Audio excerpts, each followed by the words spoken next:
Good Morning Business, French Tech. On va parler de Space Tech ce matin avec Stanislas Maximin, le PDG de Latitude. Bonjour. Bonjour. Bonjour. Alors pour ceux qui sont fans de Space Tech, ils se disent mais Latitude c'est quoi ? C'est le nouveau nom de Venture Orbital System qui à l'occasion d'une nouvelle levée de fonds de 10 millions d'euros ce matin change de nom. Alors vous allez nous redire ce que vous faites. Vous allez être la future fusée française, la fusée Zephyr, le lanceur Zephyr pour lancer des nanosatellites. Alors, racontez-nous l'aventure. Oui, absolument. Venture Orbital System, aujourd'hui, c'est une boîte qui a bien grandi. Vous s'habituez à dire Latitude. Hein. Mais ça va me prendre du temps, vous savez. Latitude, donc Latitude X Venture Orbital System est une boîte qui a maintenant plus de 2 ans et on a bien grandi. On est plus de 60 dans notre usine à Reims qu'on a inaugurée il y a quelques mois. On a doublé la taille de notre usine. Qu'est-ce qu'on fait globalement? Et très simplement, on fait une fusée qui est adaptée à la taille des petits satellites parce qu'on va avoir des satellites. Alors, on en a envoyé, quand je dis c'est toute l'industrie a envoyé 500 satellites l'année dernière de moins de 100 kg. Ça va de la taille d'une boîte à chaussures à un lave-vaisselle. Et ces satellites-là, le problème c'est que actuellement, on les envoie dans l'espace avec l'équivalent d'un 24 tonnes à un seul endroit. Nous, ce qu'on apporte avec notre fusée Zephyr, qui peut envoyer une centaine de kilos dans l'espace, c'est une livraison porte-à-porte dédiée. C'est quoi porte-à-porte dans l'espace concrètement?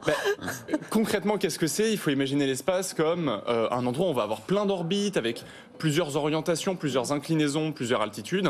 Vous apportez de la précision, c'est Absolument, ce que vous voulez on va dire? apporter de la précision et chacun des opérateurs de satellites qui doit envoyer ces satellites-là pour obtenir une couverture globale de leur service va pouvoir, avec notre fusée, déposer chacune des grappes de satellites de leur constellation au bon endroit. Alors qu'aujourd'hui, ils sont un peu contraints par l'offre d'aller à un seul endroit, ce qui réduit considérablement leur capacité. Ce qui est fascinant, c'est que vous êtes en train de réaliser ce que les Américains ont fait avec le New Space, c'est-à-dire que quand on parlait fusée, avant on parlait Ariane, on recevait le PDG d'Ariane, on parlait de tonnes, et là vous nous parlez de kilos, et effectivement, et avec des nouvelles entreprises, on en reçoit régulièrement, qui lancent des objets dans l'espace, c'est génial.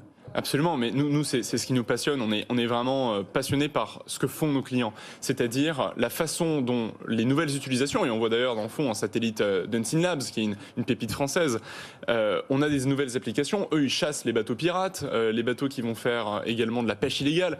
C'est ça qui est extraordinaire, c'est que les nouveaux satellites et les petits satellites, non seulement on peut faire des choses extraordinaires, des applications commerciales, mais en plus de ça, avec ces satellites-là, ça sert toute la société. Alors, vous en êtes où de la fabrication de cette fusée? Elle est fabriquée donc à Reims, elle sera lancée a priori d'Écosse. Absolument. Et en 2024, là, actuellement, la fabrication, la conception, on est où? Alors aujourd'hui, il y a 2 jours, on a reçu notre premier moteur fusée finalisé, prêt à être testé. Donc on va pouvoir mener ces essais avant la fin 2022. On a également avancé sur le développement de tous les composants de la fusée, donc les composants structurels, les réservoirs, la coiffe, les jupes, etc., les composants électroniques et software de la fusée.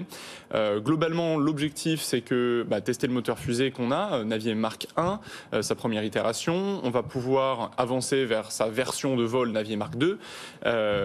Également, en parallèle, assembler le premier étage de la fusée fin 2023, début 2024, le deuxième étage aussi, et pouvoir faire décoller tout ça fin 2024, depuis en effet Saxe-Savord en Écosse. Alors ce qui est intéressant dans votre levée de fonds de 10 millions d'euros d'aujourd'hui, c'est qu'il y a d'abord vos investisseurs historiques, UI Investissement, des industriels, mais c'est intéressant, on voit arriver l'État avec le fonds French Tech Seed, géré pour le compte de l'État par BPI, et on voit là aussi les partenariats publics-privés qui sont en train de faire décoller la Space Tech en France. Absolument, et c'est vraiment nécessaire. C'est ce qui nous a vraiment, c'est vraiment ce qu'on voulait faire dans l'organisation de ce tour-là. On va avoir des acteurs qui sont à la fois pas forcément des experts du spatial, et c'est très bien, il nous faut cette culture-là, avec typiquement Crédit Mutuel Innovation. On a également des fonds spécialisés, comme le nouveau fonds Expansion Venture de Shark BBD et de Starburst Aerospace, qui nous accompagne depuis très longtemps d'ailleurs.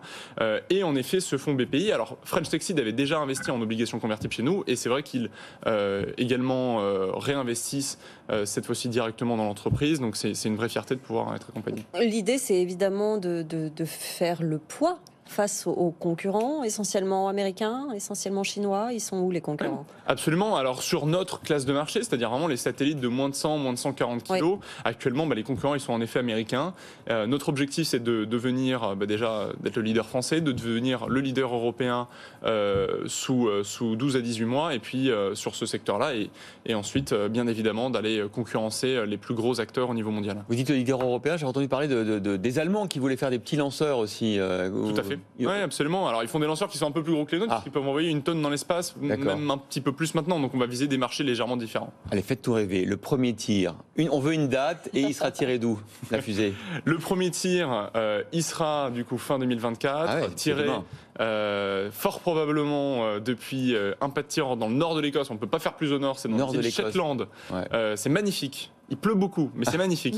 Dans les îles Shetland, avec Saxavord et avec la fusée assemblée en France. On a notre usine actuelle, on en prépare une autre et on l'espère avec le support également de la région Grand Est. Vous parliez tout à l'heure de porte-à-porte. Le pas de tir, c'est important qu'il soit en Écosse. Ça pourrait être tiré depuis Kourou. Enfin, il y en aura plusieurs à terme? Absolument, on vise plusieurs pas de tir. En tirant depuis le nord de l'Europe, on va pouvoir atteindre la majorité des orbites que cherchent nos clients. Ce sont des orbites qu'on appelle polaires ou héliosynchrones. Je ne vais pas rentrer dans les détails, mais c'est vers le nord. Donc en tirant directement vers le nord, on gagne un petit peu de performance. Et on va également pouvoir diversifier notre offre et pouvoir diversifier bien évidemment la flexibilité qu'on offre à nos clients avec un pas de tir plus au niveau, en effet, plus bas, au niveau de l'équateur, potentiellement bien évidemment Kourou. Bon, Stanislas Maximin, vous avez l'air passionné. Comment vous avez vu cette idée d'aller lancer des fusées dans l'espace? Je ne sais pas, vous lisiez Tintin, Objectif Lune, vous êtes ingénieur, et racontez-nous un peu. Je suis passionné de spatial depuis vraiment très longtemps. Je suis pas du tout ingénieur, j'ai fait une formation dans le commerce, finance, et on va dire que la passion a pris le devant sur les études. Mais pas sur la raison. Voilà, c'est ça. J'ai voulu me lancer dans cette aventure avec plein d'autres personnes, bien évidemment, avec une équipe qui continue de s'agrandir, avec des ingénieurs pour le coup, bien évidemment, qui designent le produit. Sinon, on ne serait pas avancé bien loin. Donc voilà, non, c'est la passion qui dicte tout et surtout la passion de voir ce qu'on peut faire aujourd'hui avec l'espace et cette nouvelle révolution industrielle. Merci beaucoup Stanislas Maximin, PDG de Latitude, d'avoir été l'invité de la French Tech ce matin.